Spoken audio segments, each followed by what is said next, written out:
Imagine walking deep into a dark cave 50,000 years ago.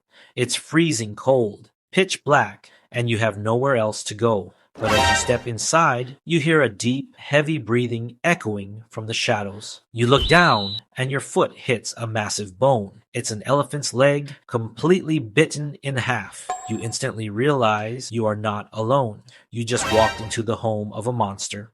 This was the terrifying daily reality for ancient humans. They didn't live in modern houses with locked doors. They had to share their caves with the most brutal predators of the Ice Age. So how did a creature as soft and slow as a human survive a roommate that could crush bones with a single bite?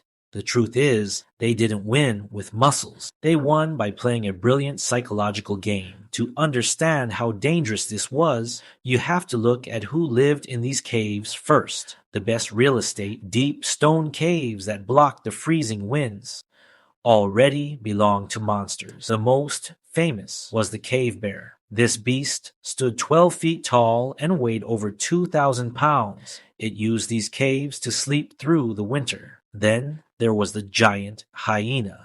It was the size of a lion, and its jaws were so powerful it could chew through solid bone like a snack. Because humans and these monsters both needed shelter from the freezing cold, they had to share. For thousands of years, they literally rotated homes. Humans would live in a cave for a few weeks, leave to follow food, and the monsters would instantly move back in. Every time humans came back home, they had to prepare for a deadly fight to get their house back.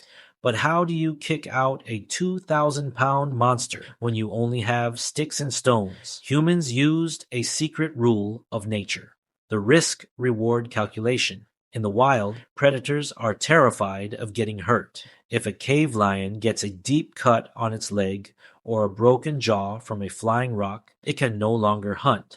In the wild, a minor injury means starvation and death.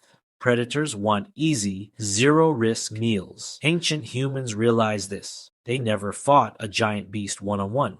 Instead, they used a trick called mobbing. The moment a monster approached, the entire human tribe would stand together as a giant wall. They would smash rocks, wave burning branches, and unleash a terrifying scream together. To the monster's brain, the situation suddenly looked way too risky. The giant beast would look at the loud, aggressive group, realize it wasn't worth the danger of getting hurt, turn around, and walk away. But screaming only worked during the day. To survive the night, humans needed their ultimate survival tool, fire. Every wild animal has a deep, instinctual fear of fire. Humans took that fear and used it as a shield. By keeping a bright fire burning exactly at the narrow entrance of the cave, they created an invisible wall no animal dared to cross. Even better, fire destroyed the predator's greatest weapon, stealth. Prehistoric monsters were night hunters. They needed total darkness to sneak up on prey. A roaring campfire lit up the dark for 100 meters. The moment a predator stepped close, its camouflage was ruined. Humans could see it coming from a mile away. With fire at the gates, sleep finally became safe. Humans took turns staying awake, watching the flames and staring into the dark.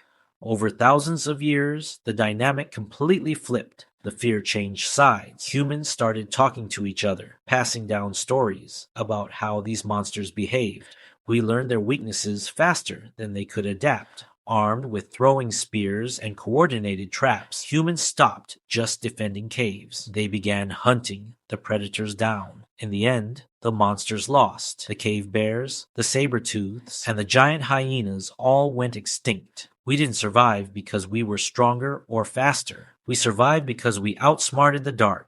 And that is how a soft, defenseless creature conquered the wild and built civilization inside the very caves that used to belong to monsters.